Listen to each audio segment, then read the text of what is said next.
participar. Sua obra vou cantar, meu Salvador na cruz mostrou o amor do Pai, o justo Deus.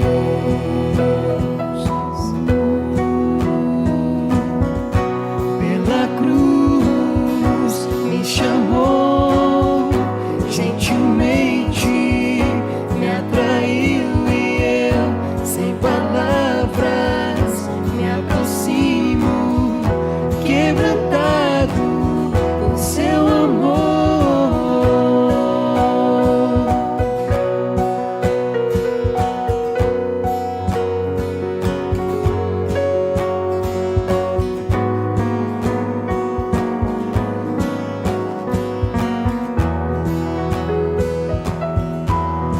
Imerecida vida, de graça recebi, por sua cruz, da morte me livrou, trouxe-me a vida. Eu estava condenado, mas agora pela cruz eu fui reconciliado.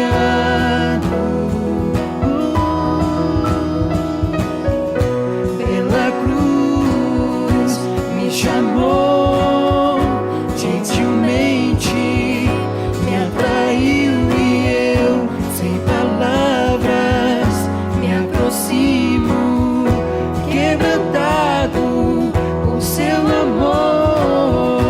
Pela cruz me chamou, gentilmente me atraiu e eu, sem palavras, me aproximo, quebrantado por seu amor. Impressionante é o seu amor.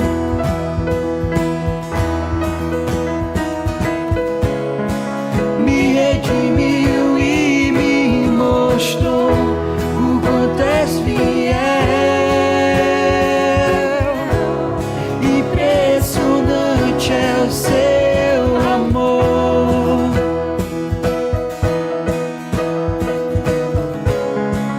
Me redimiu e me mostrou o quanto és fiel. Pela cruz me chamou, gentilmente me atraiu e eu, sem palavras, me aproximo, quebrantado por seu amor. Pela cruz me chamou, gentilmente me atraiu e eu, sem palavras, me aproximo, quebrantado por seu amor.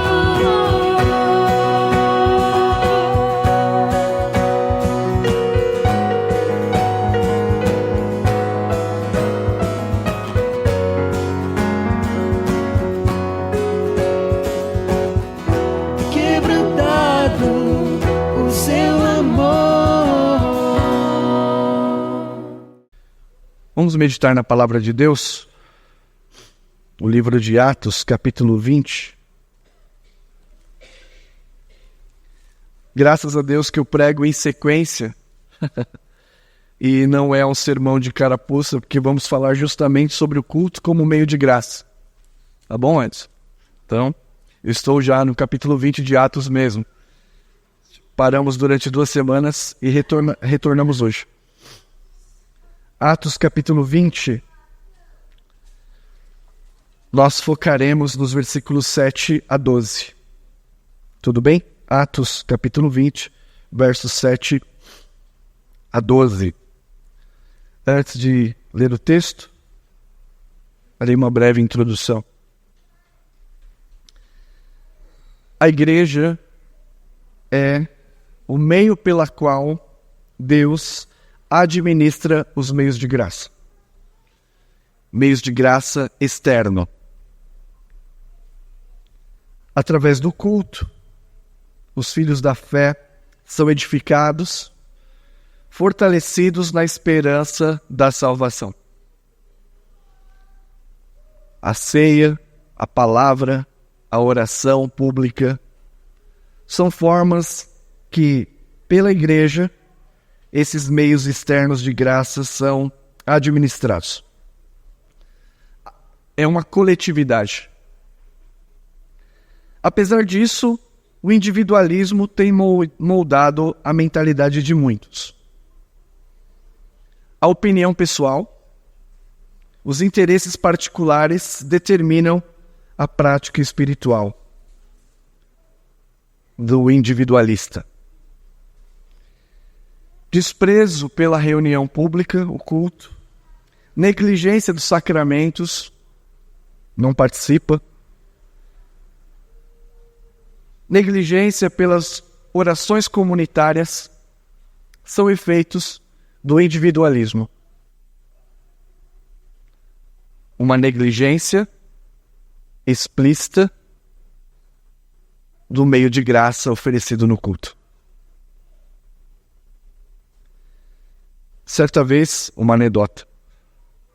A mãe bateu na porta do filho.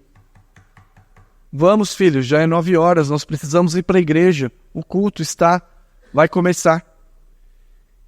E lá no quarto, com preguiça, disse, me dá um motivo só para ir no culto. E a mãe disse, você é o pastor.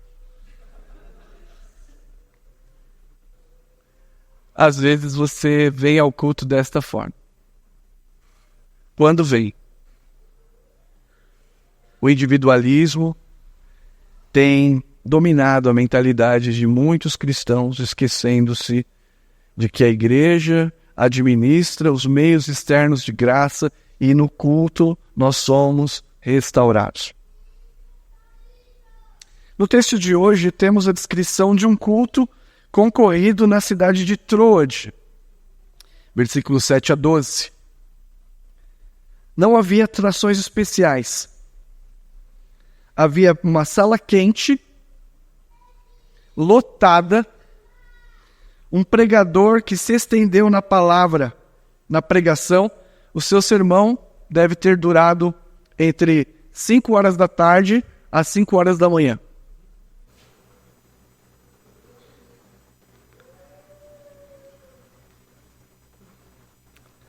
Leiamos. Versículos 1 a 6, um breve contexto da viagem de Paulo, mas o foco é o 7 a 12. Cessado o tumulto, Paulo mandou chamar os discípulos e, tendo-os confortado, despediu-se e partiu para a Macedônia.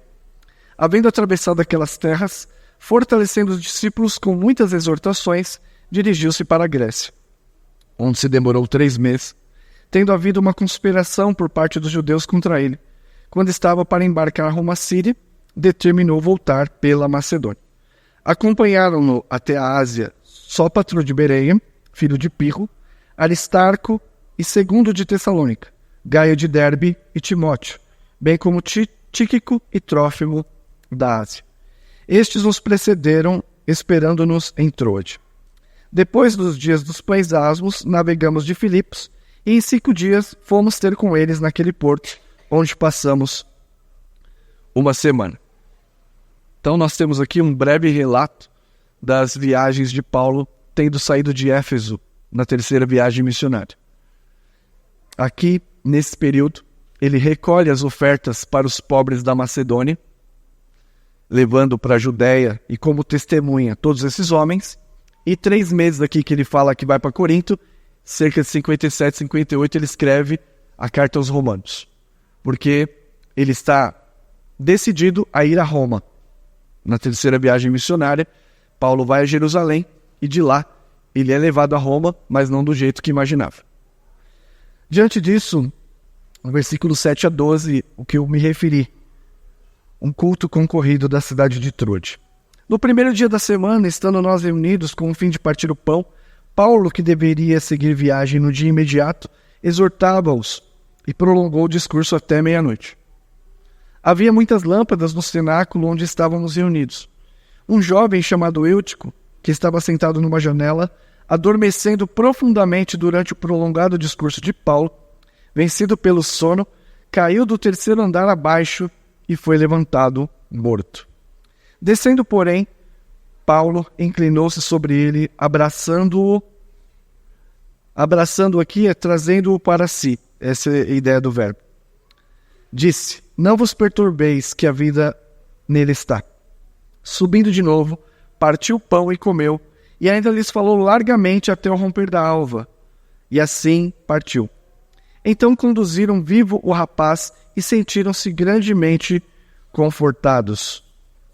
Trode foi a cidade que Paulo passou na segunda viagem missionária, em que ele teve uma visão do varão macedônio, provavelmente Lucas, dizendo: passa a Macedônia e ajuda-nos.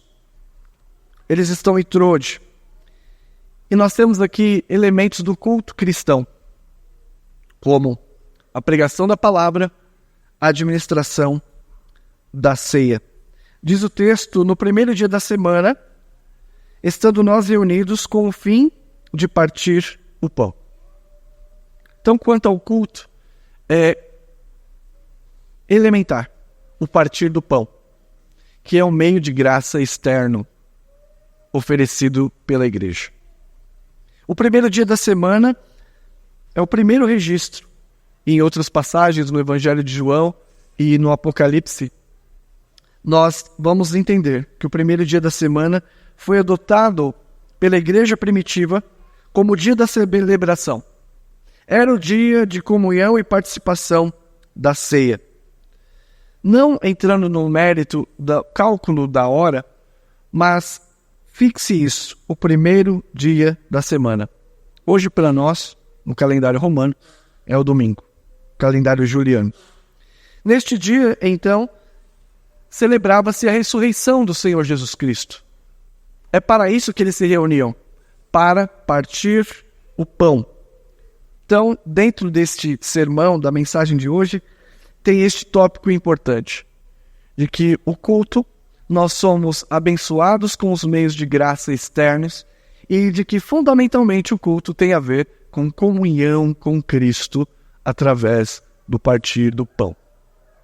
De sermos revigorados, reanimados na esperança da ressurreição de Jesus. E este primeiro dia, no qual Cristo ressuscitou dentre os mortos, celebramos a liberdade do jugo do pecado para o descanso eterno preparado por Jesus. Hebreus, no capítulo 4, registra isso. A ceia, para a qual os irmãos concorriam, é uma ordenança. Comemos o pão e bebemos o vinho como símbolo da comunhão espiritual em seu corpo e sangue. Por favor, abra sua Bíblia em João, capítulo 6, versos 53 a 55. Sobre esta comunhão espiritual através da ministração da ceia. João 6, 53 a 55. Respondeu-lhe Jesus: em verdade vos digo, se não comerdes da carne do Filho do Homem e não beberdes o seu sangue, não tendes vida em vós mesmos. Então veja o que o Senhor Jesus está falando sobre o sacramento. Quem comer a minha carne e beber o meu sangue, tem a vida eterna, e eu ressuscitarei no último dia. Então, o símbolo, o significado do compartilhar deste sacramento tem a ver com existência de vida eterna, refrigério, vida e ressurreição. Versículo 56. Quem comer da minha carne e beber do meu sangue, permanece em mim e eu nele. Então veja que este pão é o que desceu do céu e este pão dá vida ao homem. É para isso que a igreja se reúne em torno do sacramento em torno da obra de Cristo, simbolizada e expressa no sacramento. Partir do pão, portanto, é um dos elementos do culto. Junto com o partir do pão, nós temos a palavra. Paulo, versículo 7, que deveria seguir viagem no dia imediato, exortava-os e prolongou o discurso até meia-noite. Havia muitas lâmpadas no cenáculo onde estávamos reunidos. Um jovem chamado Eutico, que estava sentado numa janela, adormeceu profundamente durante o prolongado discurso de Paulo. Vencido pelo sono, caiu do terceiro andar abaixo e foi levantado morto. Junto com a ceia, nós temos a pregação da palavra. Por isso, os membros de igreja virtual têm uma dificuldade. Porque podem até separar lá o vinho, colocar em cima da TV, em cima do celular. Para declarar a comunhão, clique com o botão direito. Não. O sacramento é oferecido com exposição pública da palavra. E, separado desta, não tem e não cumpre o seu propósito. Ele, então, pregou até meia-noite. Quem encara? Até meio-dia vocês aguentam? Será que eu aguento, né? Acho que eu não aguento também, não. Eu pregar, não, né? Se fosse o Hernandes, acho que... Mas também de meio-dia, acho que nem ele e vocês aguentariam. Nem eu. Então, veja, irmãos, que a centralidade da pregação na palavra de Deus. Paulo fica ali uma semana só. E o centro do culto é o sacramento e a palavra. Ocorre então um acidente gravíssimo.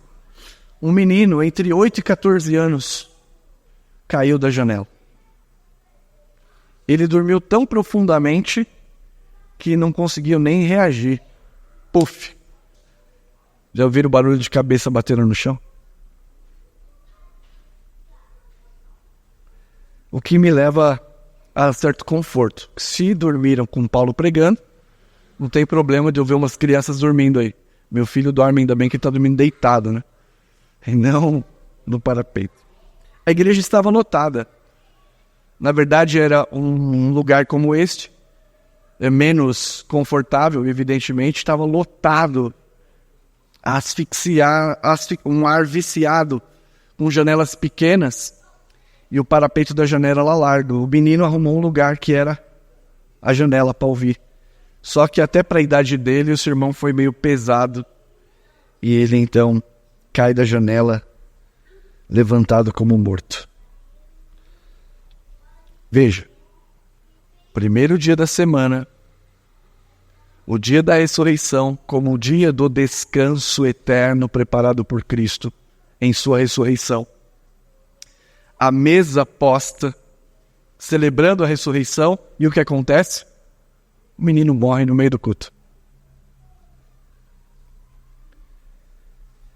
Diz o versículo 10, 11. Descendo, porém, Paulo inclinou-se sobre ele e, abraçando-o, disse: não vos perturbeis, que a vida nele está. Subindo de novo, partiu o pão e comeu. E ainda lhes falou largamente até o romper da alva. E assim partiu. Veja que Lucas, aqui alguns comentadores dizem, mas não diz que estava morto. Eu creio que Lucas só registrou este evento na cidade de Troade porque este menino morreu. E Lucas, sendo médico, não iria errar no seu registro. Eu poderia até errar, mas ele era médico. Ele registra que este menino caiu, foi levantado como morto, e Paulo desceu sem alarde, sem usar a situação para vanglória, abraçou o menino discretamente, e a alma voltou ao seu corpo. Assim como Elias, um filho da viúva de Sarepta, ou como Eliseu, abraçaram aquelas crianças e a vida foi manifestada. Veja que onde está o centro do culto? No milagre ou na pregação? Na pregação da palavra. Mas Deus misericordiosamente usa Paulo. E por que Paulo pode fazer isto? Restaurar a vida àquele que estava morto. Ele pode fazer isto porque Cristo venceu de fato a morte. Ele não foi impedido por ela. Lucas, portanto, registra este evento, querendo dizer que a palavra a respeito de Cristo, da ressurreição, de que aquele momento, aquele sacramento são verdadeiros. O sinal confirma a palavra, o sinal confirma o partir do pão. Eles podiam confiar tanto em Paulo, quanto no evangelho que ele pregava. O Deus que vivifica os mortos. O que Lucas está registrando, então, é isto. Uma realidade. Tragada foi a morte pela vitória. Onde está a morte, o teu aguilhão?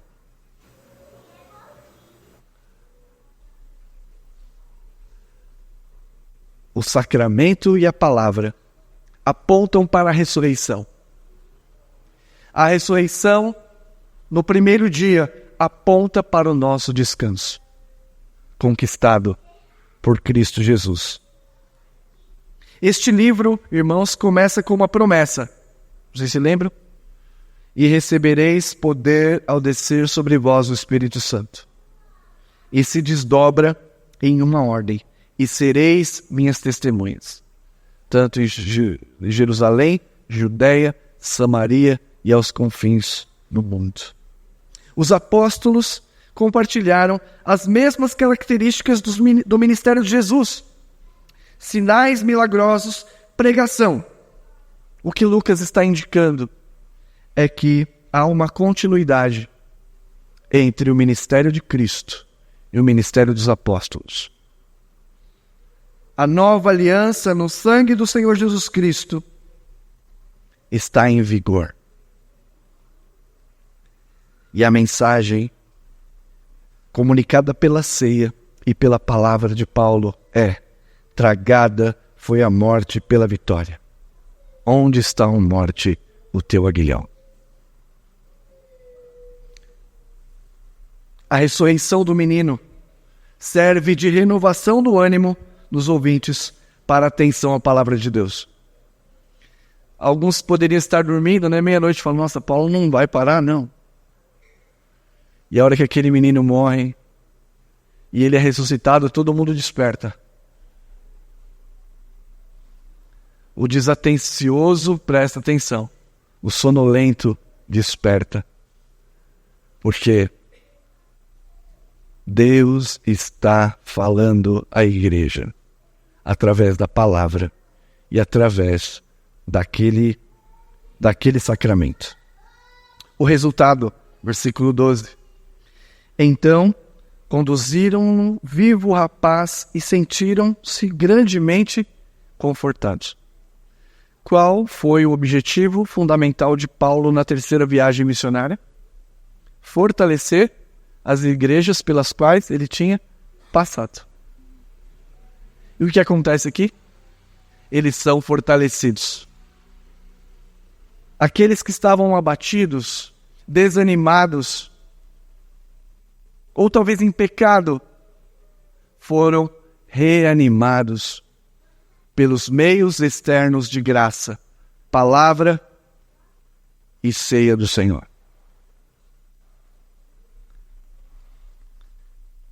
As igrejas eram fortalecidas. Agora, como este texto pode ser aplicado? De algumas formas, eu escolhi o caminho do descanso, do culto, do que a ceia simboliza da nossa ressurreição.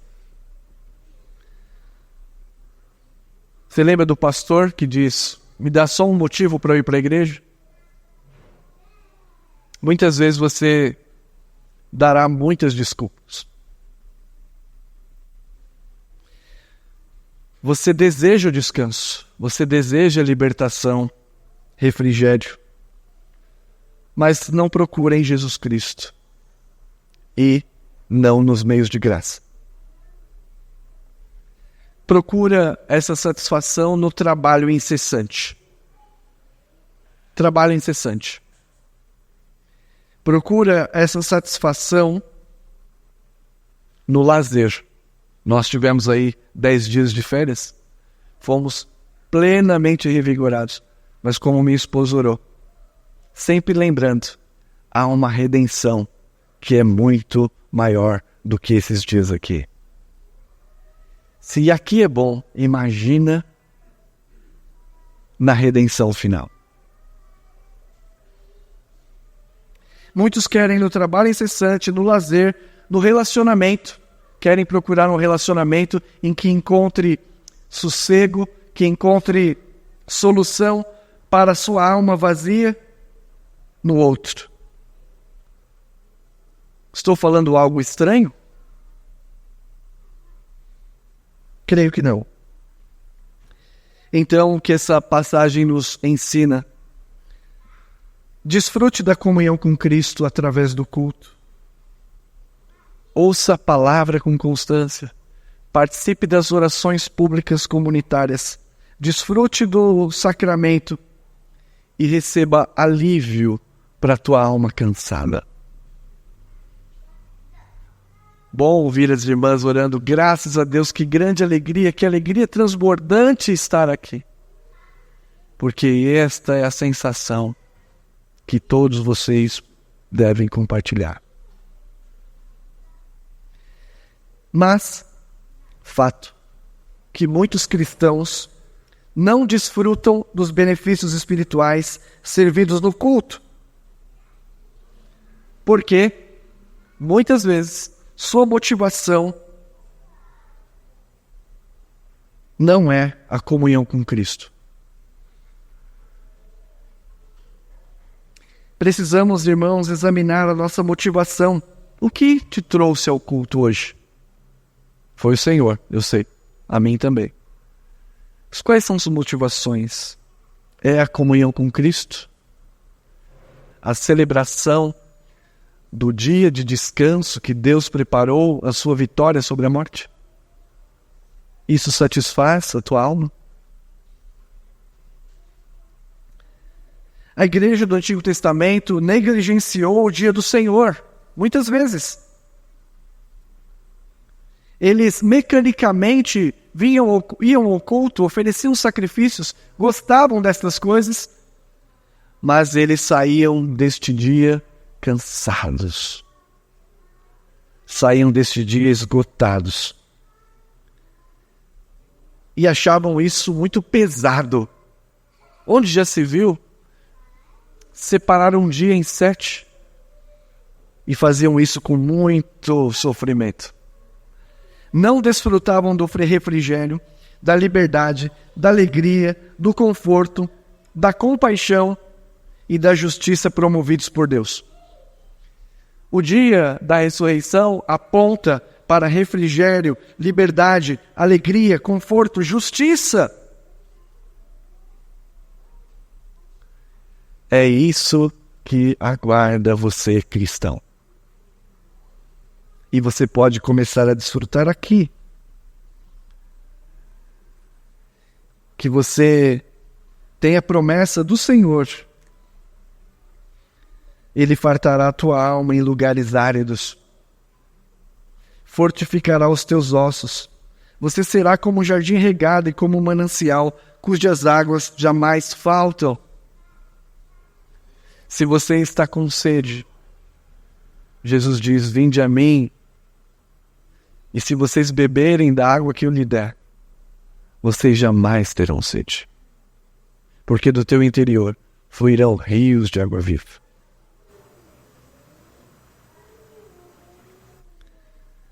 No culto celebramos a vitória de Cristo em nosso favor, vitória sobre a morte, vitória sobre a culpa que nos condenava. A ressurreição daquele menino confirma a palavra e a ceia. Somente a obra de Cristo pode dar descanso e alegrar a sua alma. Ele venceu a morte. Ele venceu a sequidão da ira de Deus. Uma das suas palavras na cruz foi: tenho sede. E deram-lhe um vinagre embebedado, tocou os seus lábios. E ele passou essa sequidão para no terceiro dia ressuscitar em favor daqueles que nele creem.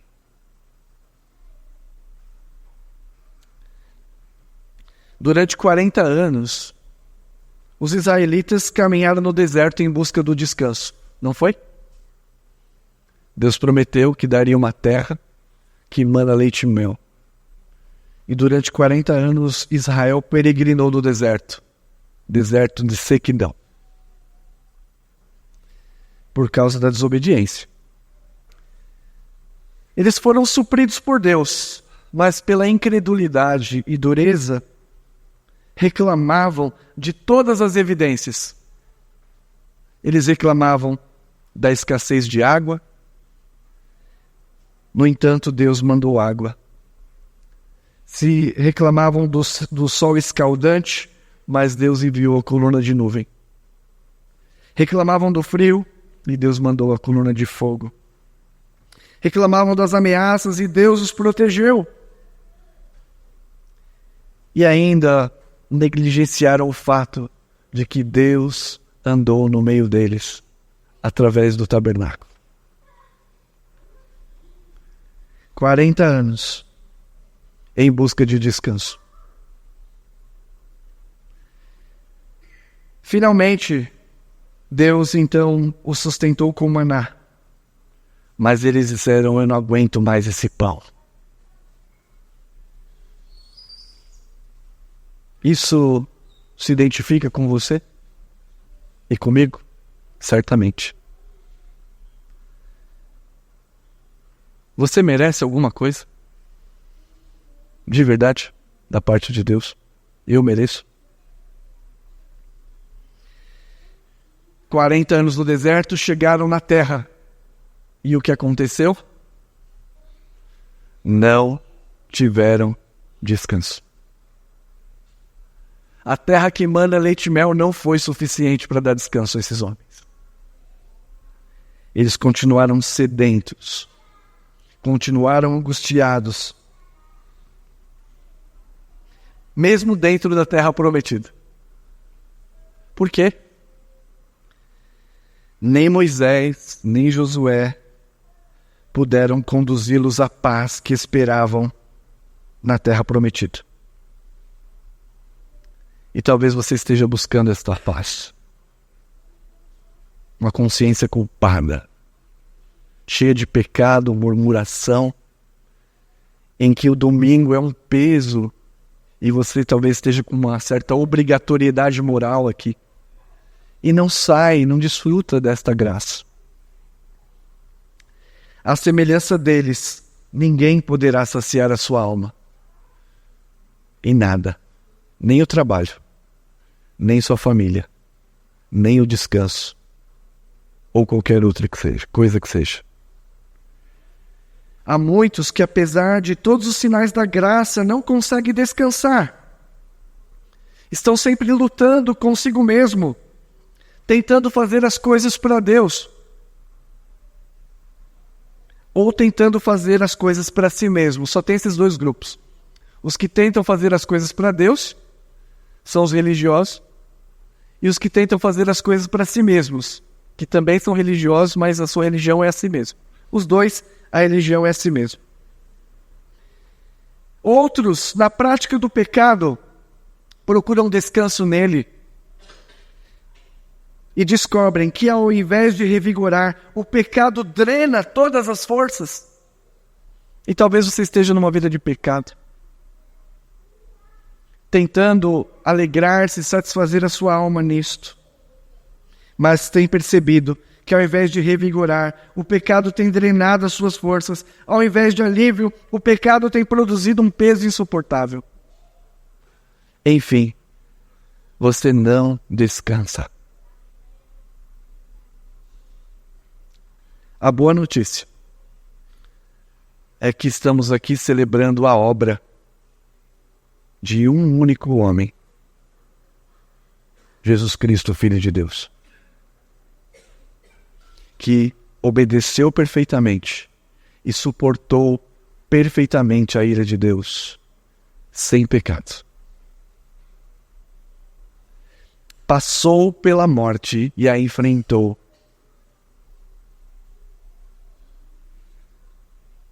Jesus trabalhou penosamente na cruz e pagou um preço incalculável para dar descanso àqueles que recorrem a Ele pela fé. Hoje é um dia de celebrar esta graça. Jesus ofereceu-se por mim como sacrifício, suportou a ira de Deus pelo meu pecado e me libertou de todas as condenações do antigo Egito. Eu estou livre. E por isso ele pode dizer: vinde a mim, vós, que estáis cansados e sobrecarregados, e eu vos aliviarei. Que você, então, desfrute do dia do Senhor, do culto, com a motivação correta. A celebração da obra de Cristo, e não a sua. A celebração da vitória de Cristo sobre a morte, que imputou a você, que também ressuscitará no último dia. Era para isso que a igreja reunia-se no primeiro dia da semana, para ouvir sobre Cristo, para ver Cristo e serem fortalecidos na esperança da ressurreição. Que o Senhor Deus nos ajude. Amém.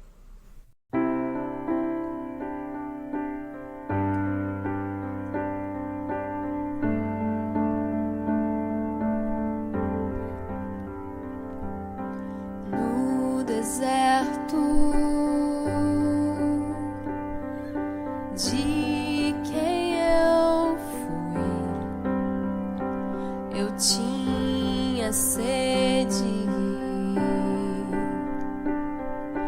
Veio Cristo, tudo se fez diferente.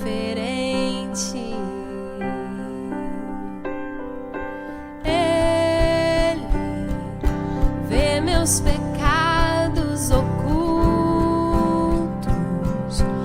os que escondo do mundo no meu coração.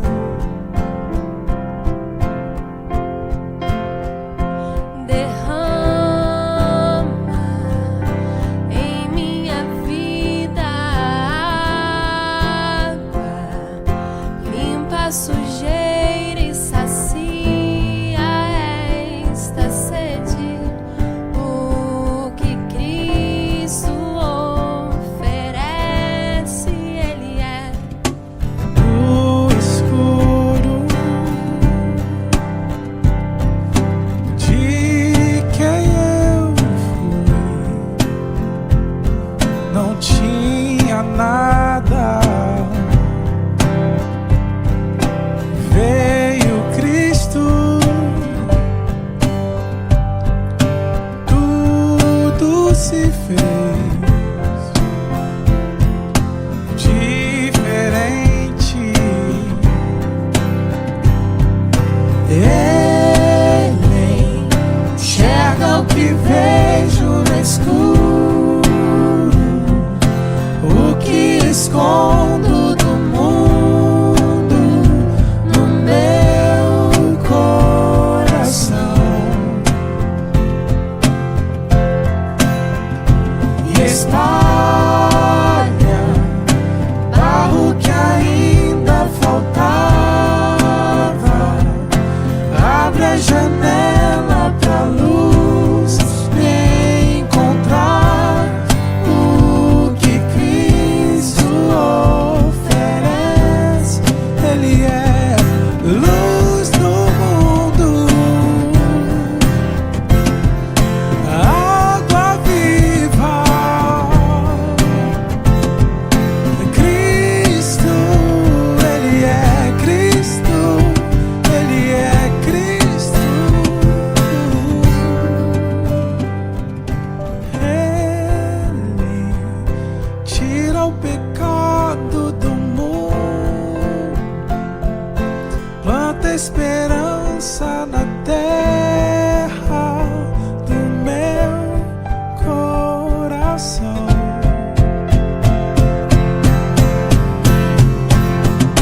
Cristo, pão que alimenta o faminto, vinho esmagado e servido na cruz para todo cansado, que Cristo oferece, Ele é.